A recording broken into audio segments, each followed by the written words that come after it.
Thanks to Malwarebytes for sponsoring this video. This is the Galaxy S21 Ultra 5G. And this is the iPhone 12 Pro Max. So both of these phones have kind of long, nonsensical names, but they're meant to tell you that these are the best version of the phones that these manufacturers make.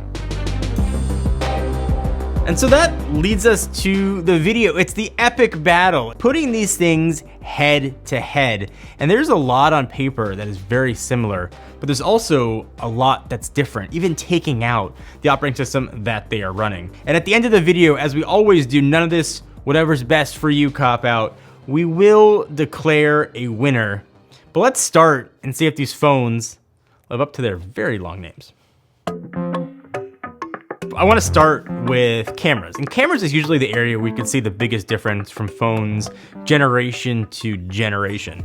And like looking at even just like camera sensors, but on paper, this is the biggest difference between the two phones.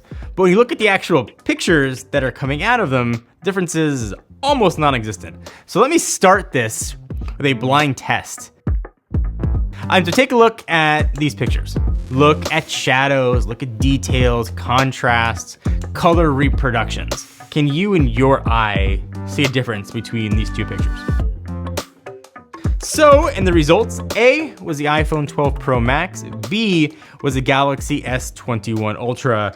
And I would imagine that for most people, it's gonna be hard pressed to see the differences between these two camera setups. But that's not to say that differences aren't there. You just have to know where to look. So Samsung, kind of true to Samsung form, likes to go a little brighter and keep the shadows in their pictures. Apple has taken a different approach this year especially, and really gone for like crushing those shadows here. That's sort of very apparent. But for most pictures and just normal picture taking, without really any zoom going on, they look almost identical. And I was really surprised at how similar these two pictures looked. I mean, look at these photos of the succulent. They were taken at exactly the same time, and I could not tell which phone took which. But either way, both pictures look really good and like stupid similar. But where things do start to differ is in the cameras themselves, the options that you have, the physical lenses that are there. So on the iPhone side, you've got your wide, your ultra wide, and 2.5x telephoto, all of which are 12 megapixel.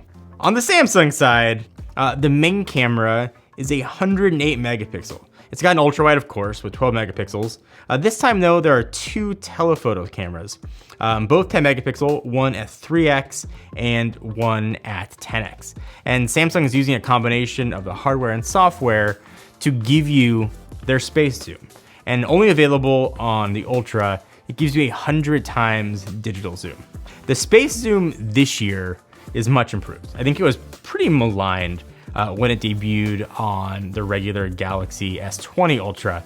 Samsung has done a lot of work with stabilization this time around on space zoom. You're not gonna wanna print any pictures out. It's great for like reading text on signs far away. It still looks like 100 times digital zoom, like there's obviously some cropping going on there, but it is much more useful this year. And when you talk about the cameras and the stills, it's sort of two different paths to get you to the same point. If you're just taking sort of standard pictures from, the regular wide angle sensor, you're gonna be hard pressed to see much of a difference between these two, despite, a very drastic megapixel count difference. Both photos will look some version of awesome. But if zoom is what you need or more flexibility to have that option, Samsung gives you more choice and more flexibility with the cameras. And for me, that's worth it. So from just a still picture standpoint, I'm gonna take the Samsung path almost 10 out of 10 times when it comes to pick up a phone. So video is a big deal with both phones. And I know a lot of people have the thought that Android is just not as good as the iPhone when it comes to video. And about 2 years ago, that was very, very true. But since we had the Snapdragon 865 last year, and what the new 888 chipset enables, that gap has been almost completely bridged. So the Galaxy S21 can do 8K, but the big story on video, I think, is 4K, and the fact that really every sensor on the back can shoot 4K at 60 frames per second. So the iPhone does not have 8K, shoots 4K 60, but the video that it shoots still looks amazing and awesome. You just, again, have more flexibility with the sensors on the Samsung, but video fidelity on both look, again, the same story, look equally good on both phones. Samsung took a very different design approach with their entire S21 line. As opposed to having just big, fat camera hump in the back left, they made the design sort of fade and kind of blend into the banding on the side. And it looks really nice. Most importantly, it looks deliberate. It looks like a design that was made for it to be aesthetically pleasing instead of just, I don't know, we gotta put cameras on, just throw them on there because we have to. It is a gorgeous phone to use and to hold. Apple has also changed the design here for the iPhone 12 Pro Max, and that's not something Apple does all that often. We've kind of gone throwback to the iPhone 4, iPhone 5 squared off design. It feels industrial, it feels purpose-driven. I really just enjoy the way the phone has looked. Design, super subjective. Both are good looking phones. But for me, screen is probably the most important factor when deciding what phone I am going to use. So the Ultra is a big boy, 6.8 inches, whereas the 12 Pro Max, still pretty big at 6.7. But the 6.8 inch Ultra is narrower and taller, making the big phone actually feel smaller in the hand than the iPhone does. But the big story, and I think perhaps one of the most glaring things the 12 Pro Max is missing, is higher refresh rate. But I've got 120 Hertz on the Ultra, and I love it. And for the first time on a Samsung phone, you can run the 120 Hertz at max resolution, which claps to that finally being here. You can also have variable refresh rate options. You can pick and choose what you want to have and when it's going to refresh for you. I love Samsung displays. This is clearly the best Samsung display they've ever done with a higher refresh rate and max resolution. It's beautiful to use. It's bright. Everything about it is awesome. And that's not to say the iPhone 12 Pro Max display is bad. It's probably one of the best displays out there, but the lack of a high refresh rate, especially when you compare it to what Android is offering at a very competitive price point, it's really clear that it needs that and it's missing it. If you could predict any new feature to be on, I guess, this year's new iPhone, it would clearly be 120 Hertz.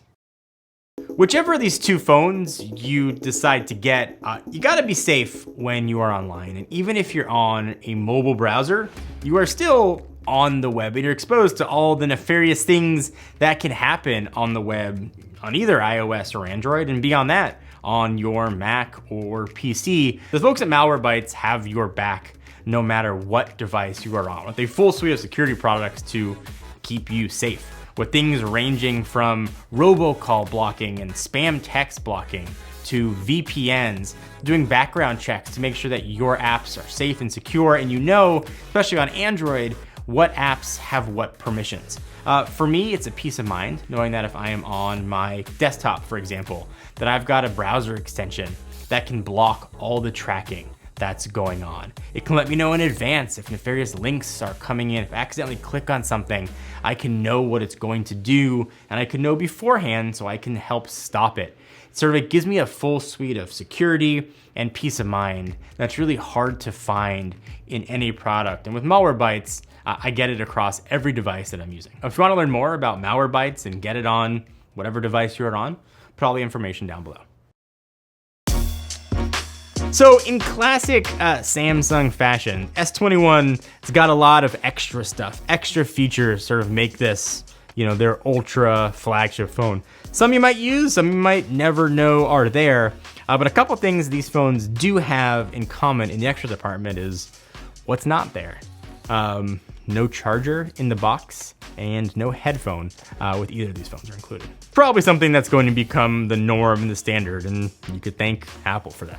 But beyond that stuff, there is so much that is packed into the S21 Ultra. I want to start with the in-display fingerprint reader. So the whole S21 line is using the latest ultrasonic fingerprint sensor from Qualcomm. It's bigger, and I was incredibly surprised. Huge amount of respect to Qualcomm and Samsung for making this so good. On the battery side, you've got a 5,000 milliamp hour battery.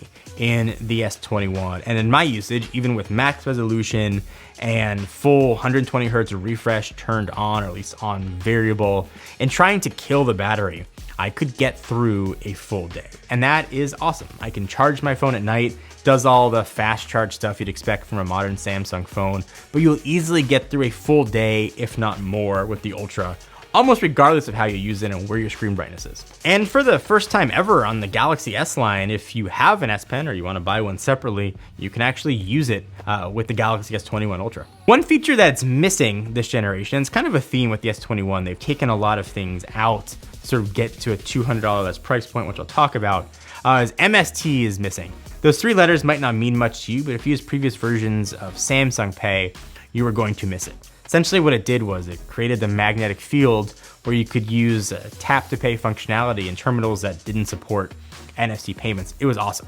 And for me, it was the biggest reason that I use Samsung Pay. And for years, reasons that I chose to use a Samsung device. It was awesome. Bummer that it's not here. So Samsung added a lot and took away a lot from this gen. I guess fortunately, the iPhone didn't have that much takeaway in the first place. The same stuff that you know from iPhones are here, just bigger versions of most of it. So Face ID is obviously here. It works incredibly well, assuming you are not wearing a mask. 5G is here across all of the iPhones. It's got a pretty decently sized 3600 milliamp hour battery. Obviously 5000 milliamp hours is better, but I have no battery life issues at all with the 12 Pro Max. It's software optimization here, I guess with Apple kind of being vertically integrated. Easily, again, a full day phone almost no matter what you are doing on it. And obviously iOS and Apple's ecosystem, which for a lot of people is the reason to pick up an iPhone. There's a lot of other specs to talk about. Processor is an interesting one this year. The S21 line across the board, it's the first mass market phone to use the latest chip from Qualcomm, the Snapdragon 888, whereas obviously the iPhone is using the latest A14 chip. Now, if you're going just purely on benchmarks, the iPhone is going to win. 888 still benchmarks very well, but what matters, at least to me, is end user experience. And the 888 and the iPhone with its A14 are very fast. I never felt myself waiting or thinking this was a slow phone by any stretch of the imagination. So both phones are obviously packing a lot of things, and it's a question on which features are you going to pick and choose and want to use. So here's the conclusion. Both of these phones are expensive phones. At their lowest price points, the S21 Ultra is still $100 more than the lowest iPhone 12 Pro Max. Both phones do things really well that you would expect. So both of these phones are sitting on a table in early 2021. I'm realizing more that my needs with the phone have changed. I'm not traveling, I'm not going many places like I used to. I need a phone that can work for me mostly when I'm at home. I'm going to pick up the Samsung. Not only because it lives up to its name of being Ultra, but the features that it has and what it adds are more useful to me. I'm taking way more pictures than I used to of my kids as they're growing up, and having that zoom is really nice. When I'm out and about, I'm always wearing a mask, so having the in-screen fingerprint reader is a very welcome addition. I've got a phone that looks good, it feels good, performs well, and as somebody who cares tremendously about screens, I now have 120 hertz on a max 1440 resolution, which is amazing. I can go down the list and check off the features that the Samsung has, but I'm willing to step out from Apple's ecosystem to, at least for one device, break the chain to get those features that just suit my life better.